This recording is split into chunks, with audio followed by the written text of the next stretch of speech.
Hey guys, you are most welcome to my YouTube channel footballers field. आज के इस video में हम लोग दो टॉपिक्स के बारे में बात करेंगे जो काफी इस समय रेलेवेंट है, जो काफी ट्रेंडिंग में है। अभी जब आपने मेरा एक शॉट जो आपने देखा हो जिसमें मैंने कहा था कि हम लोग प्रीमियर लीग में जो मैनेजरियल सैकिंग का जो पैटर्न चल रहा है और उसके बारे में डिस्कस करेंगे, और अमेरिकन ओनरशिप कैसे क्लब को खराब कर रही है उसके बारे में डिस्कस करेंगे। बट इस समय इस टॉपिक के बारे में बात करना ज्यादा रेलिवेंट होगा। इस समय अगर मैं जिन दो टॉपिक्स की बात कर रहा हूँ उसमें पहला टॉपिक मेरा जो है वो है जाबे अलोंसो को जो रियल मैड्रिड ने सैक किया उसके बारे में बात करेंगे। फिर उसके बाद बात करेंगे माइकल कैरिक का एज इंटरिम हेड कोच के अपॉइंटमेंट के बारे में। इंटरिम मैनेजर नहीं, इंटरिम हेड कोच की तरह उसे अपॉइंट किया गया और इसको डिटेल में जानते हैं। So let's begin this video. So basically पहले बात करते हैं जाबी अलोंसो की सैकिंग के बारे में। देखिए, जाबी अलोंसो को जो सैक किया गया उसका रीजन जो है वो कोई मतलब बोर्ड बोर्ड ने कोई ऐसा रीजन तो नहीं अभी तक कोई बोर्ड या फिर कोई लीक नहीं आया है जो जिसमें हमें पता चल रहा हो कि उसे किस वजह से सैक किया गया है। बट मुझे जो लगता है जाबी अलोंसो को सैक नहीं किया गया है। जी हाँ, जाबी अलोंसो को सैक नहीं किया गया। जाबी अलोंसो रिजाइन करके गया है टीम को, उसने खुद टीम को छोड़ा है। अब उसका कारण मैं आपको बताता हूँ। अभी आपने रिसेंटली, अगर आपने कभी भी ट्विटर को खोला होगा तो ट्विटर पे आप एक वीडियो वायरल हो रहा है जिसमें जाबी अलोंसो अपने सभी टीममेट्स को कह रहा है कि बार्सिलोना। अच्छा, पहले इस वीडियो के पहले बैकग्राउंड के बारे में बात करें तो बेसिकली अभी हमें पता होगा कि बार्सिलोना और रियल मैड्रिड के बीच में सुपर कोपा दे स्पानिया का फाइनल हुआ था जिदा में। उस मैच को बार्सिलोना ने 3-2 से जीत लिया था, जिसके बाद जाबी अलोंसो ने अपने प्लेयर्स को कहा था कि एक गार्ड ऑफ ऑनर दिया जाए बार्सिलोना के प्लेयर्स को, क्योंकि because they they have von against them. उसके बाद उनको कम से कम एक एटलीस्ट ऑनर तो देना चाहिए, उनको उनके इस विन को रिस्पेक्ट करना चाहिए। ये सोच के जाबी अलोंसो ने अपने प्लेयर्स को कहा था, रिक्वेस्ट की थी बेसिकली कि एक गार्ड ऑफ ऑनर दिया जाए। जिसके बाद किलियन एम्बापे के कहने पे सभी प्लेयर्स ने उस ऑफर को रिजेक्ट कर दिया। जब जाबी अलोंसो ने सबको बेसिकली उस इंस्ट्रक्शन को इग्नोर कर दिया था बेसिकली। जिसके बाद किलियन एम्बापे ने सभी प्लेयर्स को ड्रेसिंग रूम में वापस जाने को कहा था, जिसके बाद सभी प्लेयर्स ड्रेसिंग रूम में वापस चले गए। यहाँ पे जाबी अलोंसो को लग गया होगा कि मैंने ड्रेसिंग रूम का बेसिकली कंट्रोल खो दिया है। क्योंकि और क्योंकि इसका कारण भी है कि मैं बताता हूँ आपको। इसका सबसे बड़ा कारण है टीम में बहुत ज्यादा बड़े ईगोज होने का। Kylian Mbappe, Vinicius Junior, Rodrygo, Jude Bellingham, Valverde और भी कितने सारे इस टीम में स्टार्स हैं। रियल मैड्रिड के हमेशा से इशू रहा है। रियल मैड्रिड के लिए जो सबसे बड़ा इशू पिछले 5-6 सालों में रहा होगा वो इतने स्टार्स को मैनेज करना रहा होगा। इससे पहले भी जब फ्लोरेंटिनो पेरेस ने जब गैलेक्टिकोस को स्टैब्लिश किया था, जब उन्होंने जिडान, रोनाल्डो, फिर उसके बाद डेविड बेकम और भी कितने सारे प्लेयर्स को साइन किया था, उस समय भी ये प्रॉब्लम आई थी जब बहुत सारे ईगोस के बीच में कॉन्फ्लिक्ट हुआ था क्लब में। वापस से वो टाइम शायद आ चुका है जब इतने सारे ईगोस के होने, एक टीम में होने की वजह से काफी प्रॉब्लम्स आ रही है। कार्लो अंचेलोटी को भी यही प्रॉब्लम का सामना करना पड़ा था और आज जाबी अलोंसो को भी इसी प्रॉब्लम का सामना करना पड़ रहा है। जिसके बाद जाबी अलोंसो ने फाइनली डिसाइड कर लिया कि भाई ये काम मुझसे नहीं होने वाला है। इतने सारे ईगोस को मैं कंट्रोल नहीं कर सकता, क्लब में इतने सारे कॉन्फ्लिक्ट्स को मैं मैनेज नहीं कर सकता। और आई थिंक मुझे जो लगता है कि जाबी अलोंसो जैसा मैनेजर जो बायर लेवरकुसेन को मैनेज किया था, जहां पे इतने बड़े ईगोस कभी आए ही नहीं थे कि जिसकी वजह से क्लब में कॉन्फ्लिक्ट हो। अब मुझे जो लगता है कि रियल मैड्रिड ने एक चीज जो अब सीखनी पड़ेगी रियल मैड्रिड को कि भाई टीम में इतने सारे ईगोस को नहीं रखना होगा, बिकॉज इसकी वजह से अब आपको प्रॉब्लम बहुत आती है। अगर मैं बात करूं रियल मैड्रिड के गैलेक्टिको, फर्स्ट गैलेक्टिको एरा की, उस समय भी इसी इतने सारे ईगो के कॉन्फ्लिक्ट की वजह से ही रियल मैड्रिड बस 2 ला लीगा टाइटल्स जीत पाई थी। और इस गैलेक्टिको एरा में भी मुझे लगता है यही कारण होगा रियल मैड्रिड के डाउनफॉल का। क्योंकि पहली बात, इस टीम में कोई ऐसा लीडर नहीं है जो इस टीम को लीड कर सके। कारवाहाल है, लेकिन कारवाहाल आजकल फ्रीक्वेंटली इंजर्ड रह रहा है, जिसकी वजह से ड्रेसिंग रूम में कोई सीनियर प्लेयर ना होने के कारण टीम में कॉन्फ्लिक्ट काफी ज्यादा बढ़ रहा है। दूसरा कारण दूसरा कारण यह है कि इस टीम में बहुत सारे ऐसे बड़े बड़े नाम हैं। विनीशियस जूनियर जो जो 2024 के बैलन डोर में सेकंड पोजीशन पे आया था। एम्बापे जो ग्लोबल स्टार है। रॉड्रिगो जो जिससे बार बार बेंच कर करके एक तरीके से उसका मोटिवेशन उसको उसका मोटिवेशन लूज हो रहा है। और जिसके बाद उसको आपने बेंच किया था, पता नहीं किस रीजन से। पहली बात ये। दूसरी बात ये कि रॉड्रिगो ऐसा प्लेयर है जो हमेशा से रियल मैड्रिड के लिए स्टैंड किया हर इंपॉर्टेंट मोमेंट पे, जिसकी वजह से रॉड्रिगो भी काफी ज्यादा बेसिकली परेशान होगा। और तीसरा सबसे बड़ा कारण जो मुझे लगता है वो, आप भले ही ना माने, लेकिन इस टीम में एक ऐसे मैनेजर की जरूरत है जो मैड्रिड की पूरी हिस्ट्री को समझता हो, मैड्रिड क्लब को खुद समझता हो। वही अभी रिक्वायर्ड थी। और इसीलिए नए मैनेजर को जो अपॉइंट किया गया वो ऐसा ही है। अब नए मैनेजर की बात करते हैं। तो बेसिकली अल्वारो अरबियोला को अपॉइंट किया गया नया मैनेजर। अब इसका कारण भी मैं आपको एक्सप्लेन करता हूँ। अल्वारो अरबियोला पहले रियल मैड्रिड के लिए अराउंड 2016 से अराउंड लगभग 10 इयर्स टू 12 इयर्स के लिए खेला है, जिसके कारण वो जानता है। और उसके साथ साथ रियल मैड्रिड के एकेडमी का ग्रेजुएट भी है, इसलिए रियल मैड्रिड को ज्यादा अच्छे से समझता है। पहली बात। दूसरी बात ये कि वो अल्वारो अल्बियोला ने अभी कुछ दिन पहले तक रियल मैड्रिड के अंडर 21 और अंडर 19 को मैनेज किया, जिसके बाद उसे एक बेसिकली मैनेजर कंटेंडर के रूप में बहुत समय से देखा जा रहा था। अभी से ही नहीं, काफी लंबे समय से उसे मैनेजर कंटेंडर की तरह देखा जा रहा था। इवन जब जाबी अलोंसो को अपॉइंट किया गया था मैड्रिड का मैनेजर, तो उस वक्त भी जितने भी ऑप्शंस थे रियल मैड्रिड के लिए, उसमें भी अल्वारो अरबियोला था। अब उसको अपॉइंट करके ये क्लियर तो हो गया कि रियल मैड्रिड चाहती है कि टीम में उनके बेसिकली एक ऐसा पर्सन है जो रियल मैड्रिड को अच्छे से समझता हो। जैसा कि हमने देखा था कि जिनेडिन जिडान के टाइम पे जब इतने, उस वक्त भी ऐसा नहीं कि उस वक्त भी स्टार थे, Gareth Bale, Benzema, Ronaldo, Casemiro, Toni Kroos, बहुत सारे प्लेयर्स थे। लेकिन उस समय क्योंकि जिडान जैसा पर्सन था जो इन सभी इगोस को हैंडल कर सकता था, शायद इसीलिए अल्वारो अरबियोला का अपॉइंट किया गया है। क्योंकि सिचुएशन उस वैसी ही है लगभग। टीम में ईगोस के बीच में कॉन्फ्लिक्ट चल रहा है। प्लेयर्स को पता नहीं कि प्लेयर्स को करना क्या है। तो इस समय ये managerial appointment I think Madrid के लिए सही है। देखा जाए अगर तो स्क्वाड तो बैलेंस्ड है वैसे तो। लेकिन सबसे बड़ा इस स्क्वाड के लिए जो सबसे बड़ा स्क्वाड में सबसे बड़ी प्रॉब्लम बेसिकली जो है वो इसमें बहुत सारे इंजरी प्रोन प्लेयर्स हैं। वालवर्डे करंटली इंजर्ड है, ट्रेंट भी इंजर्ड है, रूडिगर कंटिन्यूसली इंजर्ड रह रहा है, मिलिटाओ बहुत लंबे समय से इंजर्ड है, डीन हॉयसन भी आजकल इंजर्ड रह रहा है। कारवाल के पिछले 3-4 साल में बहुत ज्यादा इंजरीज बढ़ गई हैं। और भी बहुत सारे प्लेयर्स हैं जो काफी इंजरी प्रोन है। तो मुझे लगता है कि अल्वारो अरबियोला के लिए जो इस समय सबसे बड़ी प्रॉब्लम होगी वो इन इंजरीज को कैसे मैनेज करेगा, वही होगी। अगर बात की जाए रियल मैड्रिड की, तो रियल मैड्रिड इस समय सेकंड पोजीशन पे 4 पॉइंट्स बस बार्सिलोना से पीछे है। अभी जो रियल मैड्रिड के लिए सबसे बड़ा चैलेंज होगा कि कैसे वो बार्सिलोना को ओवरटेक करते हैं। क्योंकि रियल मैड्रिड पिछले दो दो तीन सीजन से काफी अच्छा नहीं कर रही है। लास्ट सीजन भी आपको याद हो तो सेकंड ही फिनिश किया था रियल मैड्रिड ने, जो मैड्रिड को एक्सेप्टेबल नहीं है। और लास्ट सीजन मैड्रिड के लिए कोई मेजर ट्रॉफी नहीं थी। दो ट्रॉफीज उन्होंने जीती थी, इंटर कॉन्टिनेंटल कप और सुपर कप ना। अब वो कोई बहुत बड़े टाइटल्स तो नहीं अगेन, तो इसलिए मैड्रिड के लिए काफी चिंता का विषय था। और काफी उनके लिए ये बेसिकली इस समय बहुत ज्यादा उनके अंदर टेंशन क्रिएट थी। टेंशन बढ़ी हुई थी क्लब के अंदर।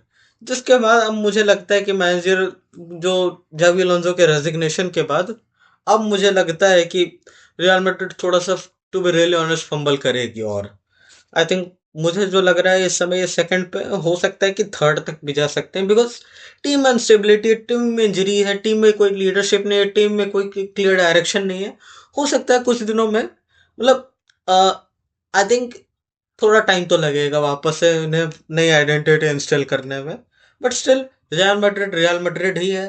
वो कुछ भी कर सकते हैं। वो अपने बुरे से बुरे समय में भी उन्होंने क्या क्या नहीं किया है, इसके बारे में क्या ही बात की जाए। 15 चैंपियंस लीग ऐसी ही थोड़ी ना किसी टीम को मिल जाते हैं भाई। तो रियल मैड्रिड ओवरऑल मुझे लगता है कि शॉर्ट टर्म में हो सकता है कि काफी प्रॉब्लम्स हो। But on a longer run I think Alvaro Arbeloa is the best option for Real Madrid, और मुझे लगता है कि जाबी अलोंसो से बेटर ऑप्शन ही होगा, क्योंकि अल्वारो अरबियोला एक, उसके बारे में जो मैंने पता की उसमें एक चीज मुझे पता चली कि ये टीम में ईगो ईगो बैलेंस करता है। ये किसी को सबसे किसी एक प्लेयर का मतलब डोमिनेंस नहीं बनने देता है। इस समय एम्बापे और विनिसियस जूनियर इस पूरी टीम को कंट्रोल कर रहे हैं, जिसका मतलब है कि आरबियोला इन्हें आराम से मैनेज कर पाएगा। बाकी देखते हैं क्या होता है। So let's move on to our next topic. Basically अब जो मेरा नेक्स्ट टॉपिक है वो है मैनचेस्टर यूनाइटेड के बारे में। ठीक है, मैनचेस्टर यूनाइटेड पता ही है आपको, मेरे फेवरेट क्लब है भाई। बट क्या ही कर सकते हैं यार, इतनी बेकार टीम को मैंने फेवरेट क्लब बनाया हुआ है, लेकिन तब भी भाई मैं यूनाइटेड फैन हूँ भाई, कोई बात नहीं। खैर, यूनाइटेड के बारे में बात करते हैं। यूनाइटेड ने अभी अ, आपको पता ही होगा कि लीड्स के गेम के बाद रूबेन आमोरिम को सैक कर दिया था। उसका रिएक्शन वीडियो उसे जरूर चेकआउट कीजिएगा, उसमें बहुत ज़्यादा मैंने भड़ास निकाली थी अपनी। बट खैर, आगे बढ़ते हैं। तो बेसिकली मैनेजरियल सैकिंग के बाद उस डैरन फ्लेचर को कि इंटरम मैनेजर बनाया गया था, जिसके बाद काफी सारे अलग अलग ऑप्शंस को देखा जा रहा था कि किसे अपॉइंट किया जाए एज अ इंटरम बेसिस पे, किसे अपॉइंट किया जाए यूनाइटेड का मैनेजर। जिसके बाद दो तीन ऑप्शन सामने आए बेसिकली। पहला तो जो जिसे अपॉइंट किया गया यानी माइकल कैरिक। दूसरा ऑप्शन जो आया था उनके सामने था ओले गुनर सोल्शर। और तीसरा ऑप्शन जो था रूड वैन निस्टेलरॉय। अब ना, पहले तो हमें ये समझना होगा कि क्यों माइकल कैरिक को अपॉइंट किया गया। माइकल कैरिक को इसलिए अपॉइंट किया गया जो मेरे हिसाब से, क्योंकि माइकल कैरिक का जो सिस्टम है वो काफी सिमिलर है रूबेन अमरूफ से। सिंस क्योंकि जो मैनचेस्टर यूनाइटेड की टीम जो है वो काफी अराउंड एक साल से रूबेन अमरूफ के अंडर ही खेल रही है। और रूबेन अमरूफ के सिस्टम को लगभग ऑलमोस्ट उन्होंने अडेप्ट कर लिया था। इसलिए भी मुझे लगता है कि माइकल कैरिक को अपॉइंट किया गया। अब आप पूछेंगे कि माइकल कैरिक और रूबेन अमरूफ के सिस्टम में क्या सिमिलरिटी है। सो बेसिकली एक ही सिमिलरिटी है, rest defence, that's it. Rest defence और अटैक, ये दो सिमिलरिटी है। अब मैं बताता हूँ रेस्ट डिफेंस कैसे। रेस्ट डिफेंस ऐसे, जब आप अगर देखा जाए देखें अगर इनका जो बेसिकली जो रेस्ट डिफेंस स्ट्रक्चर होता है वो बैक थ्री होता है। बैक थ्री, जी हाँ। जिसकी वजह से रूबेन अमरीम को मैनचेस्टर यूनाइटेड ने सैक किया था। अब यार सोच, अब ये तो सोचने वाली बात है कि भाई ये बोर्ड क्या कर रही है, क्यों कर रही है, किस लिए कर रही है, पता नहीं। लेकिन पहले तो हमें ये समझना होगा कि रेस्ट डिफेंस ये कैसे ये बैक थ्री माइकल कैरिक बनाता है। तो बेसिकली अगर देखा जाए तो माइकल कैरिक आपके सामने स्क्रीन पे आ चुका होगा। माइकल कैरिक खेलता है 4-2-3-1 में, मतलब एक आर्मसी फॉर्मेशन। ठीक है। अब इसमें आप देख अगली, जैसे अब चेंज करते हैं इसे। अब यहाँ पे आप देख सकते हैं अटैक में क्या पोजीशन होती है। 3-2-5, 3-2-5। ये वही ये वही सेम स्ट्रक्चर है जिसमें यूनाइटेड भी अटैक करती थी ऑलमोस्ट। यूनाइटेड अटैक करती थी 3-3-1-1-5 में अटैक करती थी। और वैसे ही माइकल कैरिक की टीम भी कर रही है। अब इसमें आप देख सकते हैं कि जो इनका जो एक एक दोनों में से जो भी एक फुल बैक होता है वो अंदर टक करके थ्री थ्री मैन डिफेंस बनाता है। और एक फुल बैक ओवरलोड करता है ऊपर के फ्लैंक्स को।